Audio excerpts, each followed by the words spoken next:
ಎಲ್ಲರಿಗೂ ನಮಸ್ಕಾರ. ಎಲ್ಲರೂ ಹೇಗಿದ್ದೀರಾ? ಎಲ್ಲರೂ ತುಂಬ ಚೆನ್ನಾಗಿದ್ದೀರಾ ಅಂತ ಅನ್ಕೋತೀನಿ. ನಾವು ಕೂಡ ತುಂಬ ಚೆನ್ನಾಗಿದ್ದೀವಿ. And welcome back to my channel simple vlogs with Sukanya. ಇವತ್ತು ಶ್ರೀನಗರಲ್ಲಿ ನಮ್ಮದು ಲಾಸ್ಟ್ ಡೇ.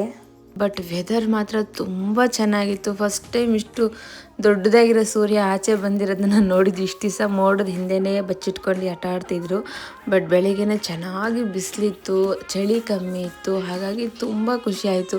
ಇದೇ ಥರ ಇರುತ್ತೆ ಅಂದ್ಕೊಂಡು ನಾವು ಬಂದಿದ್ದು. ಸೊ ಇವತ್ತು ಲಾಸ್ಟ್ ಡೇ ಅದು ಸಿಗೋ ಥರ ಆಯಿತು ವೆದರ್. ನಮಗೆ ತುಂಬ ಖುಷಿಯಾಗಿ ರೆಡಿಯಾಗಿ ಇವತ್ತು ನಾವು ವೆಕೇಟ್ ಮಾಡಿ ಹೋಗಬೇಕಲ್ಲ ನೆಕ್ಸ್ಟ್ ಡೆಸ್ಟಿನೇಷನ್ಗೆ. ಹಾಗಾಗಿ ಲಾಸ್ಟ್ ಟೈಮ್ ನಿಮಗೆ ಒಂದು ರೂಮ್ ಟೂರ್ ಕೊಟ್ಬಿಡೋಣ ಅಂತ ತೋರಿಸ್ತಾ ಇದ್ದೀನಿ. ಯಾರಾದರೂ ಬಜೆಟ್ ಒಳಗಡೆ ನಾವು ಇಲ್ಲಿ ಸ್ಟೇ ಮಾಡಬೇಕು ಅಂದರೆ ನೀವು ಖಂಡಿತ ಇಲ್ಲಿ ಕಾಂಟ್ಯಾಕ್ಟ್ ಮಾಡ್ಬೋದು. ರೆಡ್ವುಡ್ ಗೆಸ್ಟ್ ಹೌಸ್ ಅಂತ, ಶ್ರೀನಗರ್. ನೀವು ಆನ್ಲೈನ್ ಸರ್ಚ್ ಮಾಡಿದ್ರೆ ಸಿಗುತ್ತೆ. Budget wise okay. ಬಟ್ ನೀವು ಎಷ್ಟು ರೇಟಿಂಗ್ ಕೊಡ್ತೀರಂದರೆ 100ಗೆ ನಾನು 80 ಕೊಡ್ತೀನಿ. ಯಾಕೆಂದರೆ ಫುಡ್ ಚೆನ್ನಾಗಿತ್ತು. ಅಂದರೆ ಅವ್ರ ಕಡೆ ಥರ ನಾರ್ತ್ ಕಡೆ ಥರ ಫುಡ್ ಚೆನ್ನಾಗಿತ್ತು. ಬಟ್ ಸರ್ವಿಸು ಓಕೆ, ಸ್ವಲ್ಪ ಲೇಟಾಗಿ ಅಟೆಂಡ್ ಮಾಡ್ತೀವಿ ಪ್ರಾಬ್ಲಮ್ಮು ಅಂದರೆ 80% ಕೊಡ್ತೀನಿ 100ಗೆ. ಯಾರಾದರೂ ಇಂಟ್ರೆಸ್ಟ್ ಇರೋರು ಬರೋರಂಥವ್ರು ಬಜೆಟ್ ಒಳಗಡೆ ನಮಗೆ ಬೇಕು ಅಂದರೆ ಬರ್ಬೋದು. ಚೆನ್ನಾಗಿದೆ, ಸ್ಪೇಷಿಯಸ್ ಆಗಿ. ನನಗೆ ಈ ರೂಮಲ್ಲಿ ತುಂಬ ಇಷ್ಟ ಆಗಿದ್ದು ಅಂದರೆ ಆ ವಿಂಡೋ ವ್ಯೂ. ಬೆಳಿಗ್ಗೆ ಎದ್ದ ತಕ್ಷಣ ಪ್ರತಿದಿನ ಆ ವ್ಯೂ ನೋಡ್ತಿದ್ದಂಗೆ ಒಂಥರ ಮೂಡ್ ಫ್ರೆಶ್ ಆಗ್ತಿತ್ತು. ಸೊ ಲಾಸ್ಟ್ ಡೇ ಅಲ್ಲಿರೋರಿಗೆಲ್ಲ ನಾವು ಥ್ಯಾಂಕ್ ಯು ಆ್ಯಂಡ್ ಬಾಯ್ ಹೇಳ್ಬಿಟ್ಟು ನಮ್ಮ ಜರ್ನಿನ ನಾವು ಸ್ಟಾರ್ಟ್ ಮಾಡಿದ್ವಿ. ಇವತ್ತು ನಮ್ಮ ಪ್ಲಾನ್ ಇರೋದು ಟುಲಿಪ್ ಗಾರ್ಡನ್ಗೆ ಹೋಗೋಣ ಅಂತ. ಆ್ಯಸ್ ಯೂಶ್ವಲ್ ನಾವು ರೆಡಿಯಾಗಿ ಬಂದ್ವಿ. ತಿಂಡಿ ಮಾತ್ರ ಅಲ್ಲಿ ಮಾಡಲಿಲ್ಲ. ಸೊ ಆನ್ ದಿ ವೇನೆ ಇಲ್ಲ ಅಲ್ಲಿ ಹೋದ್ಮೇಲೆ ತಿಂಡಿ ತಿನ್ನೋಣ ಅಂತ ಹೇಳ್ಬಿಟ್ಟು ನಾವು ಟಿಫನ್ ಏನು ಮಾಡಿದೆ, ಲಗೇಜ್ ಎಲ್ಲ ಪ್ಯಾಕ್ ಮಾಡ್ಕೊಂಡು ಹೊರಟ್ವಿ. ಸೊ ಇವತ್ತು ಲಾಸ್ಟ್ ಟೈಮ್ ದಲ್ ಲೇಕ್ ನೋಡೋದು ಅನ್ನೋದು ಒಂದು ರೀತಿ ಫೀಲ್ ಆಗ್ತಾಯಿತ್ತು. ಬಟ್ ಒಂದು ನಾನು ನೋಟಿಸ್ ಮಾಡಿದ್ದೇನೆಂದರೆ, ನೋಡಿ ಇಲ್ಲಿಂದ ಸ್ನೋ ಬೆಟ್ಟ ಎಷ್ಟು ಚೆನ್ನಾಗಿ ಕಾಣುತ್ತೆ. ಇಷ್ಟು ದಿನ ನಿಜ ಅದು ಕಾಣಿಸೇ ಇರಲಿಲ್ಲ. ಯಾಕೆಂದರೆ ಮಂಜಾಗಿರ್ತಿತ್ತು, ಮಂಕಾಗಿರ್ತಿತ್ತು ವೆದರು. ಹಾಗಾಗಿ ಇದು ನಮಗೆ ಕಾಣಿಸೇ ಇರಲಿಲ್ಲ. ಸೊ ಲಾಸ್ಟ್ ಚೆನ್ನಾಗಿ ಬಿಸಿಲಿದ್ದರಿಂದ ನಮಗೆ ಅವತ್ತು ಇದನ್ನು ನೋಡೋವಂಥ ಚಾನ್ಸ್ ಸಿಕ್ತು. ನಾವು ಅದೇ ಅಂದ್ಕೊಂಡ್ವಿ ಎಲ್ಲರೂ. ಇಷ್ಟು ದಿವಸ ಇದು ನಾವು ನೋಡೋಕ್ಕೆ ಆಗಿಲ್ವಲ್ಲ, ಎಲ್ಲ ಮಂಜು ಮುಚ್ಕೊಂಡಿದ್ದರಿಂದ ಈ ಥರ ಒಂದು ವ್ಯೂ ಇಲ್ಲಿದೆ ಅನ್ನೋದೇ ನಮಗೆ ಗೊತ್ತಾಗಲಿಲ್ಲ. ಸೊ ನೀವು ನೋಡಿ ಎಂಜಾಯ್ ಮಾಡಿ. ನಾವು ಉಳ್ಕೊಂಡಿದ್ದಂಥ ಕಾಟೇಜಿಂದ ಇದಲ್ಲೇಕ್ಕೆ ಹೋಗೋ ರೋಡಲ್ಲಿ ಹತ್ರನೇ ನಮಗೆ ಟುಲಿಪ್ ಗಾರ್ಡನ್ ಇತ್ತು. ಒಂದು 10 ಮಿನಿಟ್ಸ್ ಅನ್ಬೋದು ಅಷ್ಟೇ ಅಲ್ಲಿಂದ ಇಲ್ಲಿಗೆ. ಸೊ ನಾವು ಬಂದ್ಬಿಟ್ವಿ. ಇಲ್ಲಿ ಟಿಫನ್ ಮಾಡೋಣ ಅಂತ ಪ್ಲ್ಯಾನ್ ಇತ್ತು. ಹಾಗಾಗಿ ಸರಿ ಫಸ್ಟ್ ಟಿಫನ್ದು ಎಲ್ಲಿದೆ ಏನಿದೆ ನೋಡೋಣ ಅಂತೇಳಿ ಹೋಗ್ತಾಯಿದ್ವಿ. ನಾನು ಫ್ರೆಂಡ್ ಹಾಗೆ ಮಾತಾಡಿಕೊಂಡು ಇಷ್ಟು ದಿವಸ ಆಗಿದ್ರ ಬಗ್ಗೆ ಎಲ್ಲ ವೆದರ್ ಬಗ್ಗೆ ಆ್ಯಕ್ಚುಲಿ ಅದೇ ಮಾತಾಡ್ತಾಯಿದ್ವಿ. ಈ ಥರ ವೆದರ್ ಸಿಕ್ಕಿದ್ರೆ ಎಷ್ಟು ಚೆನ್ನಾಗಿರ್ತಿತ್ತಲ್ವ ಈ ಡೇ ಫುಲ್ಲು ಅಂತ ಖುಷಿಯಾಗಿ ನಾವು ಸರಿ ಟಿಫನ್ ಮಾಡೋಣ ಅಂತ ಹೋದ್ವಿ. ಇಲ್ಲಿ ಎಂಟ್ರೆನ್ಸಲ್ಲೇ ತುಂಬ ಹೋಟೆಲ್ಸ್ ಎಲ್ಲ ಈ ಥರ ಇದ್ದಾವೆ. ಯಾರಾದರೂ ಬರೋರಿದ್ದರೆ ಏನು ಚಿಂತೆ ಮಾಡೋ ಹಾಗಿಲ್ಲ, ಆರಾಮಾಗಿ ಇಲ್ಲಿ ಬಂದು ಟಿಫನ್ ಮಾಡ್ಬೋದು. ಎಲ್ಲ ಥರ ವೆರೈಟೀಸು ಇತ್ತು. ನಾವು ಮಾಮೂಲಿ ಸೌತ್ ಇಂಡಿಯನ್ನೇ ಬೇಕು ಅಂತ ಹೇಳ್ಬಿಟ್ಟು ಇಲ್ಲಿಗೆ ಹೋದ್ವಿ. ಹಾಗೂ ನಮ್ಮ ಹಸ್ಬೆಂಡ್ ಕೊಲೀಗ್ಸ್ ಎಲ್ಲ ರೇಗಿಸ್ತಾಯಿದ್ರು, ಕಾಶ್ಮೀರಲ್ಲಿ ಲಾಸ್ಟ್ ಡೇ ಕಾಶ್ಮೀರದ ಪರೋಟ ಆಯ್ತಾ ತಿನ್ನಿ ಮತ್ತೆ ಸಿಗಲ್ಲ ಅಂತ. ಬಟ್ ನಾವು ಇಲ್ಲಪ್ಪ ಲಾಸ್ಟ್ ಡೇ ಆದರೂ ಪರವಾಗಿಲ್ಲ, ನಮಗೇನು ಸೂಟ್ ಆಗುತ್ತೋ ಅದನ್ನೇ ತಿನ್ನಬೇಕು ಅಂತ ನಾವು ಸೌತ್ ಇಂಡಿಯನ್ನೇ ಬೇಕು ಅಂದ್ವಿ. ಏಕೆಂದರೆ ಯಾವತ್ತೋ ಒನ್ ಟೈಮ್ ತಿನ್ನೋದು ಓಕೆ, ನಾವೇನು ರೆಗ್ಯುಲರ್ ತಿಂದು ನಮ್ಮ ದೇಹ ಏನಕ್ಕೆ ಅಡ್ಜಸ್ಟ್ ಆಗಿರುತ್ತೋ ಅದೇ ಬೆಸ್ಟು. ನಮ್ಮ ಕಂಟಿನ್ಯೂಸ್ ಆಗಿ 2-3 ಡೇಸ್ ಅದು ಸ್ಟಾರ್ಟಿಂಗ್ ತಿಂದಮೇಲೆ ಎಲ್ಲರಿಗೂ ಒಂಥರ ಹೊಟ್ಟೆ ನೋವೋಕ್ಕೆ ಶುರುವಾಗ್ಬಿಟ್ಟಿತ್ತು. ಅಂದರೆ ಡೈಜೆಷನ್ ಆಗ್ತಿರಲಿಲ್ಲ ನಮಗೆ. ಅದು ಮೈದಲ್ಲಿ ಪರೋಟ ಅದೆಲ್ಲ ಮಾಡೋದು ನಮಗೆ ಸೂಟ್ ಆಗಲೇ ಇಲ್ಲ. ತುಂಬ ಹೊಟ್ಟೆ ನೋವು ಬರೋದು ಈ ಥರ ಎಲ್ಲ ಆಗೋಕ್ಕೆ ಸ್ಟಾರ್ಟ್ ಆಯಿತು. ಹಾಗಾಗಿ ನಾವು ಅವತ್ತಿಂದ ನಮ್ಮದೇನು ಸೌತ್ ಇಂಡಿಯನ್ ಇರುತ್ತೆ ಅದಕ್ಕೆ ಶಿಫ್ಟ್ ಆಗಿಬಿಡ್ಬೇಕು ಅಂತ ನಾವು ಎಲ್ಲೋದ್ರೂ ಅದನ್ನೇ ಹುಡ್ಕೋಕ್ಕೆ ಶುರು ಮಾಡಿದ್ವಿ. ಅದಾದಮೇಲೆ ಓಕೆ ಚೆನ್ನಾಗಿತ್ತು. ಇಲ್ಲೂ ಅಷ್ಟೇ ನಾವು ದೋಸೆ ತೊಗೊಂಡಿದ್ವಿ. ಇಲ್ಲೂ ಅಷ್ಟೇ ನಾವು ಆರ್ಡ್ರ್ ಕೊಟ್ಟಮೇಲೆ ಫ್ರೆಶ್ ಆಗಿ ಇಲ್ಲೇ ಮಾಡಿ ಕೊಟ್ಟರು. ಚೆನ್ನಾಗಿತ್ತು ಟೇಸ್ಟು. ಟುಲಿಪ್ ಗಾರ್ಡನ್ ಹೋಗೋರು ಇಲ್ಲಿ ಖಂಡಿತ ನೀವು ಟ್ರೈ ಮಾಡ್ಬೋದು. ಟೇಸ್ಟ್ ವೈಸ್ ಚೆನ್ನಾಗಿತ್ತು. ಇಲ್ಲೂ ಅಷ್ಟೇ 500 ಮೀಟರ್ಗೆಲ್ಲ ಒಬ್ಬೊಬ್ಬರು ಸೋಲ್ಜರ್ಸ್ ನಿಂತಿರ್ತಾರೆ. ಪಾರ್ಕಿಂಗಿಂದ ಟುಲಿಪ್ ಗಾರ್ಡನ್ ಎಂಟ್ರೆನ್ಸ್ವರೆಗೂ ಆಲ್ಮೋಸ್ಟು 1 ಕಿಲೋಮೀಟ್ರ್ ನೀವು ನಡ್ಕೊಂಡೇ ಹೋಗಬೇಕಾಗುತ್ತೆ. ಇಲ್ಲಿವರೆಗೂ ಗಾಡಿಗಳು ಬರೋದಿಲ್ಲ. ಈ ವ್ಯೂ ನೋಡಿಕೊಂಡು ಪ್ಲಸ್ ವೆದರ್ ಎಂಜಾಯ್ ಮಾಡಿಕೊಂಡು ಬಿಸಿಲಲ್ಲಿ ಆರಾಮಾಗಿ ನಾವು ವಾಕ್ ಮಾಡ್ಕೊಂಡು ಹೋದ್ವಿ.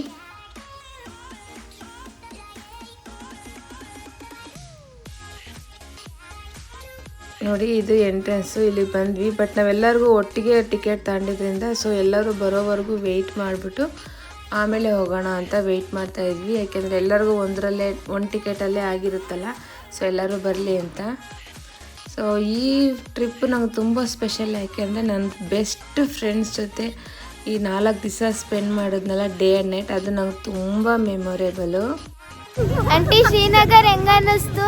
ಚೆನ್ನಾಗಿರುತ್ತೆ ನೋಡೋಕ್ಕೆ, ಚಳಿ ಸಖತ್ತಿರುತ್ತೆ. ಆಮೇಲೆ ಅದು ಸ್ನೋ ಸಖತ್ತಾಗಿರುತ್ತೆ ನೋಡೋಕ್ಕೆ. ಡಿಫ್ರೆಂಟ್ ಭಯ ಎಲ್ಲ ತುಂಬ ಚೆನ್ನಾಗಿರುತ್ತೆ. ಒನ್ಸ್ ವಿಸಿಟ್ ಮಸ್ಟ್ ವಿಸಿಟ್ ಲೈಫಲ್ಲಿ. ಯಾವಾಗೂ ಯಾವ ಕ್ಲೈಮೇಟ್ಲಿ ಹೆಂಗಿರ್ತಾರೆ ಮಕ್ಕಳು, ಹೆಂಗಿರ್ತಾರೆ ಈಗ ನೋಡಿದ್ರೆ ಓಕೆ ನಾರ್ಮಲ್ ಆಗಿ ಇರ್ಬೋದು. ಮಮ್ಮಿ ಲಾಸ್ಟ್ ಡೇ ಹೆಂಗ ಅನಿಸ್ತು? ಮತ್ತೆ ಲಾಸ್ಟ್ ಡೇ ಬೇಜಾರಾಗ್ತದೆ, ಏನು ಮಾಡೋದು, ಹೋಗ್ಬೇಕು ಅಷ್ಟೇ. ಟುಲಿಪ್ ಗಾರ್ಡನ್ ನೋಡ್ಕೊಂಡು ಖುಷಿಯಾಗಿ ಹೋಗ್ಬೇಕು. ನನ್ನ ಫ್ರೆಂಡ್ ಆ್ಯಕ್ಚುಲಿ ಅವರು ಮದರ್ ಟಂಗ್ ತಮಿಳು, ಹಾಗಾಗಿ ಕನ್ನಡ ಅವ್ರಿಗೆ ಫುಲ್ ಬರೋದಿಲ್ಲ. ನಮ್ಮ ಫ್ರೆಂಡ್ಶಿಪ್ ಎಲ್ಲ ಆದಮೇಲೆ ಸ್ವಲ್ಪ ಕಲ್ತಿದ್ದಾರೆ, ಅದು ಒಳ್ಳೆಯದು, ಗುಡ್ ಎಫರ್ಟು. ಮಾತಾಡ್ತಾರೆ, ನಿಮಗೆ ಎಲ್ಲ ಅರ್ಥ ಆಯಿತು ಅಂತ ಅನ್ಕೋತೀನಿ. ಅದಾದಮೇಲೆ ನಾವು ಎಲ್ಲರೂ ಬಂದರು ಅಂತ ಒಳಗೆ ಬಂದ್ವಿ. ಒಳಗೆ ಬರ್ತಿದ್ದಂಗೆ ತುಂಬ ಬ್ಯೂಟಿಫುಲ್ ಆಗಿರೋಂಥ ಫ್ಲವರ್ಸ್ ನಮ್ಮನ್ನು ವೆಲ್ಕಮ್ ಮಾಡೋ ಥರ ಇತ್ತು. ನೋಡಿ ಎಷ್ಟು ದೊಡ್ಡ ಜಾಗದಲ್ಲಿ ಇದೆ ಅಂತ ಹೇಳ್ಬಿಟ್ಟು. ನಾವು ಮಾರ್ಚಲ್ಲಿ ಇದು ಟ್ರಿಪ್ ಪ್ಲ್ಯಾನ್ ಮಾಡಿದ್ದು ಒಂದು ರೀಸನ್ನು ಮೇನ್ ಇದೆ ಅನ್ನೋ ಹೇಳ್ಬೋದು. ಯಾಕೆಂದರೆ ಟುಲಿಪ್ ಫ್ಲವರ್ಸು ಮಾರ್ಚ್ ಲಾಸ್ಟ್ ವೀಕಿಂದ ಏಪ್ರಿಲ್ವರೆಗೂ ಅಷ್ಟೇ ಇರುತ್ತೆ, ಆಮೇಲೆ ಇರೋದಿಲ್ಲ. ಬಟ್ ನಾವು ಏಪ್ರಿಲಲ್ಲಿ ಬಂದರೆ ಸ್ನೋ ಎಲ್ಲಿ ತುಂಬ ಕಮ್ಮಿ ಇರುತ್ತೋ ಅಂತ ಅದು ಒಂದು ಟೆನ್ಷನ್ ಇತ್ತು. ಹಾಗಾಗಿ ಮಾರ್ಚ್ ಲಾಸ್ಟ್ ವೀಕ್ ತೊಗೊಳ್ಳೋಣ, ಫ್ಲವರ್ಸ್ ನೋಡಿದಾಗೂ ಆಗುತ್ತೆ ಮತ್ತು ಸ್ನೋನು ಸಿಗುತ್ತೆ ಅಂತ ಹೇಳ್ಬಿಟ್ಟು ನಾವು ಬಂದ್ವಿ.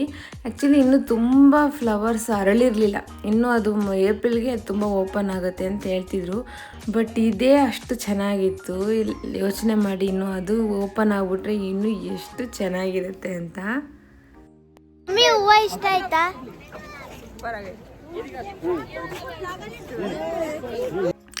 ಇವತ್ತೇನೋ ಗೊತ್ತಿಲ್ಲ, ನನ್ನ ಮಗಳು ತುಂಬ ಎನರ್ಜಿನಲ್ಲಿದ್ಲು. ಅಮ್ಮ ನಾನು ವ್ಲಾಗ್ನ ಮಾಡೋಕ್ಕೆ ಹೆಲ್ಪ್ ಮಾಡ್ತೀನಿ ಅಂತ ಹೇಳ್ಬಿಟ್ಟು, ಸರಿ ಓಕೆ ಅಂತ ಹೇಳ್ಬಿಟ್ಟು ಅವಳಿಗೆ ಕೊಟ್ಟಿದ್ದೆ. ಅವಳಿಗೆ ಏನು ಅನ್ನಿಸ್ತಾ ಇತ್ತು, ಆಮೇಲೆ ಯಾವ ಪ್ಲೇಸ್ ತುಂಬ ಚೆನ್ನಾಗಿತ್ತು ಅದನ್ನೆಲ್ಲ ಅವಳು ಕವರ್ ಮಾಡ್ತಾಯಿದ್ಲು. ಸೊ ನೋಡಿ, ಇದು ಫ್ಲವರ್ದೇನೆ, ಬಟ್ ಇನ್ನೂ ಅದು ಹೂವು ಬಂದಿಲ್ಲ. ಅದೇ ಏಪ್ರಿಲಲ್ಲಿ ಬಂದರೆ ನೀವು ಫುಲ್ ಎಲ್ಲ ಓಪನ್ ಆಗಿರುತ್ತೆ ಫ್ಲವರ್ಸು, ಆವಾಗ ನೋಡ್ಬೋದು, ಇನ್ನೂ ಚೆನ್ನಾಗಿರುತ್ತೆ. ಕಲರ್ಸ್ ಅಂತೂ ಎಷ್ಟು ಚೆನ್ನಾಗಿದ್ವು ಅಂದರೆ, ರೆಡ್ಡಲ್ಲೇ 2-3 ಥರ, ಪಿಂಕಲ್ಲೇ 2-3 ಥರ, ಬೇಬಿ ಪಿಂಕಲ್ಲೇ 2-3 ಥರ. ಅದು ನೋಡ್ತಾ ಕಣ್ಣಿಗೆ ಹಬ್ಬ ಅಂತಾರಲ್ಲ ಆ ರೀತಿ ಇತ್ತು. ನನಗಂತೂ ಇದು ತುಂಬ ವಿಶ್ ಇತ್ತು ಟುಲಿಪ್ ಗಾರ್ಡನ್ ನೋಡಬೇಕು ಅಂತ. ಇವತ್ತು ಫುಲ್ಫಿಲ್ ಆಯಿತು ಅಂತಲೇ ಹೇಳ್ಬೋದು.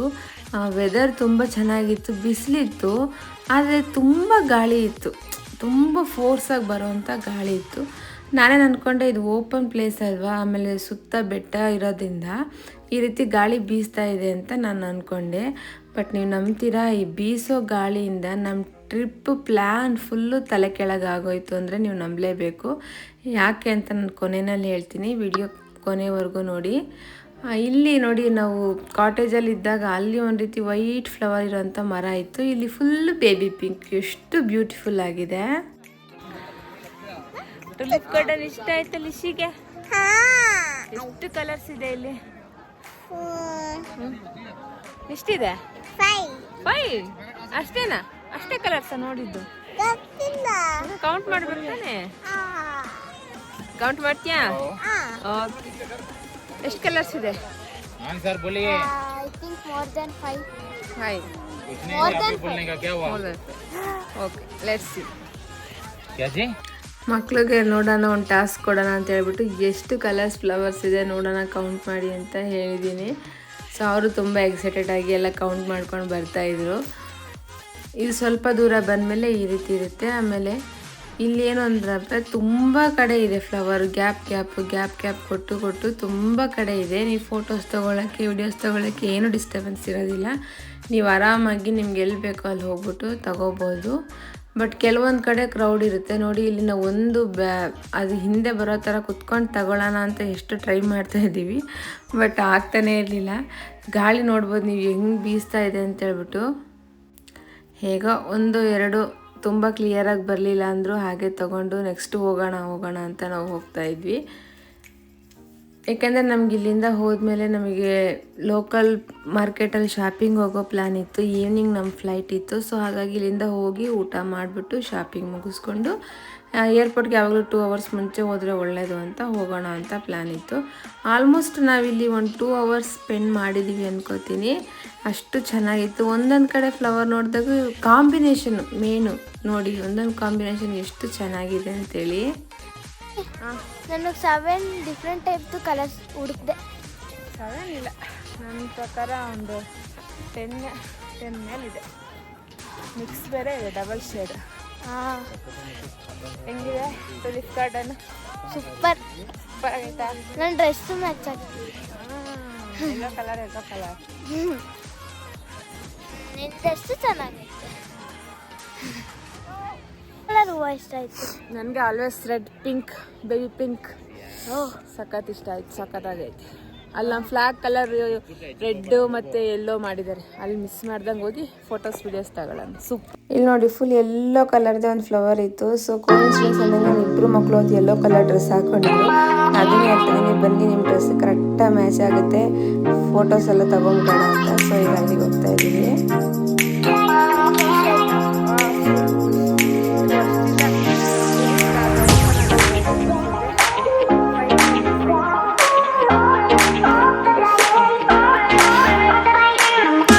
ಗಾರ್ಡನ್ ಹೋಗಿದ್ದಪ್ಪ ಅಂದರೆ ಡೌನ್ ಅಪ್ ಥರ ಇದೆ. ಇದಾಗ್ತಾ ಇತ್ತು. ಎಷ್ಟು ಚೆನ್ನಾಗಿದೆ, ಇದುವರೆಗೂ ನಾನು ಈ ಥರ ಗಿಡ ನೋಡಿಲ್ಲ. ಅದಕ್ಕೆ ಹತ್ತಿರ ಹೋಗಿ ನೋಡ್ತಾ ಇದ್ದೆ. ಎಲೆ ನೋಡಿ, ಎಲೆನೂ ತುಂಬ ಬಟ್ ಎಲೆಗಳು ತುಂಬ ಚೆನ್ನಾಗಿತ್ತು. ನನಗೆ ತುಂಬ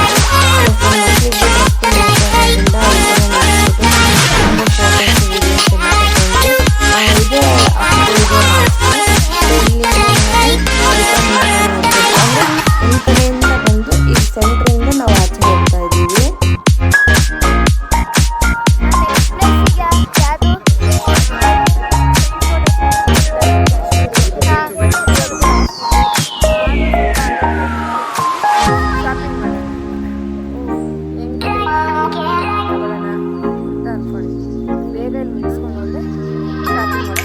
ಶಾಪಿಂಗ್ ಅಂತ ಯಾವ ಥರ ಫೇಮಸ್ ಹಂಗಂದ್ರೆ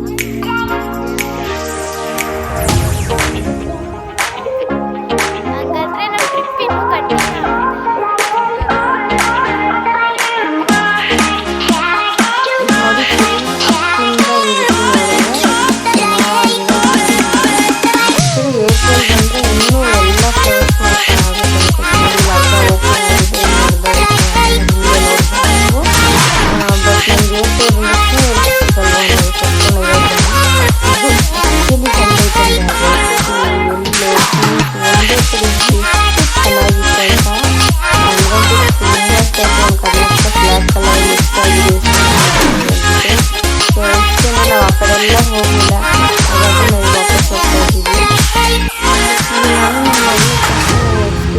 ಮಾತಾಡ್ಕೊಂಡು ಮಾಡಿದ್ವಿ. ಬಟ್ ತುಂಬ ಗಾಳಿ ಇತ್ತು, ಹಾಗಾಗಿ ವಾಯ್ಸ್ ಕ್ಲಿಯರ್ ಇಲ್ಲ ಅಂತ ನಾನು ವಾಯ್ಸ್ ಕವರ್ ಕೊಡ್ತಾ ಇದ್ದೀನಿ. ಮಗ ಅದೇ ಕೇಳ್ತಾ ಇದ್ದು, ಅಮ್ಮ ಮತ್ತೆ ಯಾವಾಗ ಬರ್ತೀವಿ ಕಾಶ್ಮೀರಿಗೆ ಅಂತ. ನಾನು ಅದೇ ಹೇಳ್ತಾ ಇದ್ದೆ, ನೋಡೋಣ, ಬಟ್ ಇನ್ನೂ ಒಂದು ಸತಿ ನೋಡಬೇಕು ಅನ್ನೋ ಅಂಥ ಪ್ಲೇಸ್ ಇದು. ಹಾಗಾಗಿ ಮತ್ತೆ ಯಾವಾಗಾರ ಚಾನ್ಸ್ ಸಿಕ್ಕಿದ್ರೆ ಖಂಡಿತ ಬರೋಣ ಅಂತ ಹೇಳ್ತಾ ಇದ್ದೆ. ಅವಳಿಗೂ ಅಷ್ಟೇ ಕಾಶ್ಮೀರ ತುಂಬ ಇಷ್ಟ ಆಯಿತು. ಏನೇ ಹೇಳಿ ಫ್ರೆಂಡ್ಸ್, ಲೈಫಲ್ಲಿ ಒಂದು ಸಲ ಆದರೂ ಖಂಡಿತ ನೋಡಬೇಕಾಗಿರೋ ಪ್ಲೇಸ್ ಅಂದರೆ ಇದೇನೆ. ನೀವು ಖಂಡಿತ ಆದರೆ ಒಂದು ಸಲ ಟ್ರೈ ಮಾಡಿ ನೋಡಿ, ತುಂಬ ಚೆನ್ನಾಗಿರುತ್ತೆ. ಸೊ ಇಲ್ಲಿದಾದ್ಮೇಲೆ ನಾವು ಹೊರಟ್ಬಿಟ್ವಿ, ಆಚೆ ಬಂದುಬಿಟ್ಟು ಶಾಪಿಂಗ್ ಹೋಗೋಣ ಅಂತ ಹೋಗಿದ್ವಿ. ಈ ಶಾಪಿಂಗ್ ಮುಗಿಸ್ಕೊಂಡು ಊಟ ಮುಗಿಸ್ಕೊಂಡು ನಾವು ವಾಪಸ್ ಟಿಟಿಗೆ ಬಂದರೆ ನಮಗೆ ಫುಲ್ ಶಾಕಿಂಗ್ ನ್ಯೂಸ್ ಕಾದಿತ್ತು. ಏನಪ್ಪ ಅಂದರೆ ನಮ್ಮ ಫ್ಲೈಟ್ ಕ್ಯಾನ್ಸಲ್ ಆಗಿತ್ತು ಡ್ಯೂ ಟು ವೆದರ್. ಅಷ್ಟು ಜೋರಾಗಿ ಗಾಳಿ ಬೀಸ್ತಾ ಇತ್ತಲ್ಲ, ಹಾಗಾಗಿ ಅದರಿಂದ ಟೇಕ್ ಆಫ್ ಮಾಡೋಕ್ಕಾಗಲ್ಲ ಅಂಥೇಳಿ ನಮಗೆ ಮೆಸೇಜು ಮೇಲೂ ಬಂದಿತ್ತು. ಸೊ ನೆಕ್ಸ್ಟ್ ನಾವು ಏನು ಮಾಡಿದ್ವಿ, ಎಲ್ಲಿ ಹೋದ್ವಿ, ನಮ್ಗೆ ಎಲ್ಲಿ ಹೋಗೋ ಪ್ಲ್ಯಾನ್ ಇತ್ತು, ಹೇಗೆ ಚೇಂಜಸ್ ಮಾಡ್ಕೊಂಡ್ವಿ, ಶ್ರೀನಗರ ಹೇಗೆ ಸಿಗಾಕೊಂಡ್ವಿ ನಾವು ಅನ್ನೋದನ್ನು ನಾನು ನೆಕ್ಸ್ಟ್ ವಿಡಿಯೋದಲ್ಲಿ ಫುಲ್ ಡೀಟೇಲಾಗಿ ಶೇರ್ ಮಾಡ್ತೀನಿ. ಸೊ ವಿಡಿಯೋ ಇಷ್ಟ ಆಗಿದ್ದರೆ ಲೈಕ್ ಮಾಡಿ, ಶೇರ್ ಮಾಡಿ, ಹೇಗೆ ಅನ್ನಿಸ್ತು ಅಂತ ಕಮೆಂಟ್ ಮಾಡಿ, ಹಾಗೆ ಸಬ್ಸ್ಕ್ರೈಬ್ ಮಾಡ್ಕೊಂಡು ಸಪೋರ್ಟ್ ಮಾಡಿ ಅಂತ ಕೇಳ್ತಾ ಸಿಗೋಣ ನೆಕ್ಸ್ಟ್ ವಿಡಿಯೋಲಿ. Thank you so much for watching. Bye.